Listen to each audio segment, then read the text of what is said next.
बिस्मिल्लाहिर्रहमानिर्रहीम। ये ज़मीन आज जैसी नहीं थी। न ऊंची इमारतें थीं, न बाजार, न किताबों की लाइब्रेरियाँ, न बड़ी सल्तनतें, न इंसानों की भीड़। धरती खामोश थी, पहाड़ बुलंद थे, जंगल घने थे, रातें तारीक थीं, और इंसान अभी दुनिया में जीना सीख रहा था। हर दिन एक इम्तिहान था, हर रात एक खौफ थी, और हर सुबह एक नई जद्दोजहद लेकर आती थी।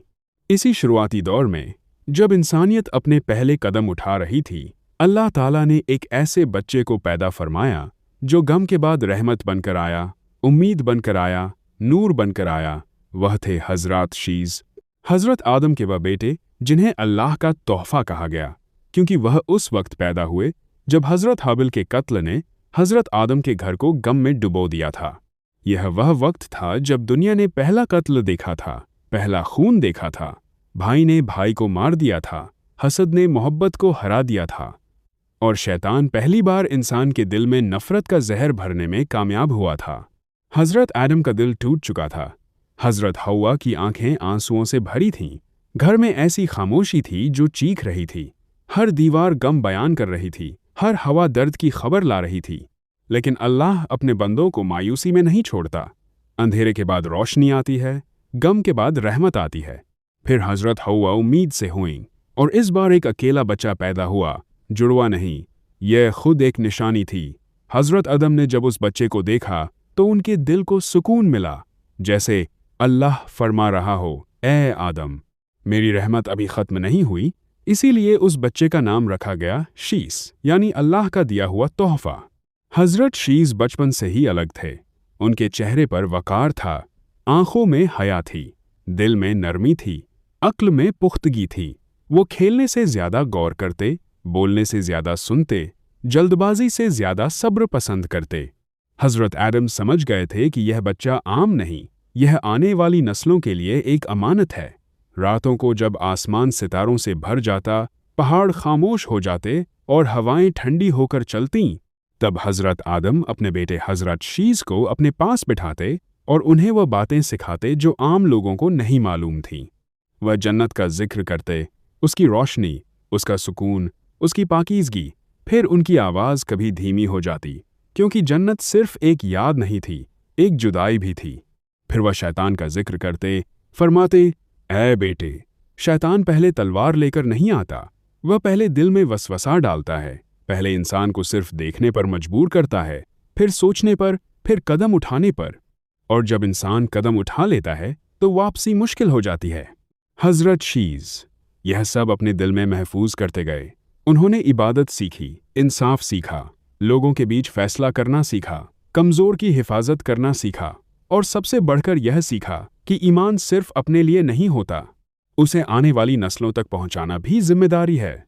रिवायतों में आता है कि अल्लाह ताला ने हज़रत शीस पर सहीफ़े नाज़िल फरमाए, जिनमें ज़िंदगी के उसूल थे, इबादत के तरीके थे, इंसाफ के अहकाम थे, इंसान को इंसान बनाने वाली हिदायतें थे। उस वक्त इंसान दो हिस्सों में बंटने लगा था। एक वे लोग जो पहाड़ों में रहते थे, सादा ज़िंदगी जीते थे, अल्लाह को याद करते थे, हया और पाकीज़गी के साथ जीते थे, और दूसरी तरफ काबील की नस्ल थी जो वादियों में बस चुकी थी। वहाँ दुनिया की चाहत बढ़ रही थी, गुनाह बढ़ रहे थे, और अल्लाह की याद कम होती जा रही थी। हज़रत आदम ने पहले ही दोनों के बीच एक हद कायम कर दी थी। पहाड़ वालों को वादी वालों से दूर रहने का हुक्म दिया गया था, क्योंकि हर माहौल इंसान को बदल देता है। कुछ सोहबतें दिल को जिंदा करती हैं और कुछ दिल को मार देती हैं। लेकिन शैतान इंतज़ार कर रहा था। वह जानता था कि इंसान को एक ही वार में तबाह नहीं किया जाता। पहले दिल में तजस्सुस डाला जाता है, फिर आदत, फिर लज्जत, फिर गफलत। रिवायतों में आता है कि शैतान इंसान की शक्ल में वादी वालों के बीच आया। उसने संगीत के औजार बनाए। लोगों ने पहली बार ऐसी आवाज़ें सुनी जो दिल को खींचती थीं।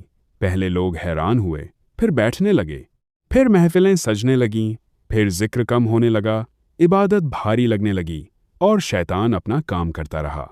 पहाड़ों के कुछ नौजवान दूर से वह आवाज़ें सुनते, उनके दिल में सवाल पैदा होता, वहाँ क्या हो रहा है, सिर्फ देखकर आ जाएं तो क्या होगा। और यही सिर्फ देखना तबाही की शुरुआत बन गया।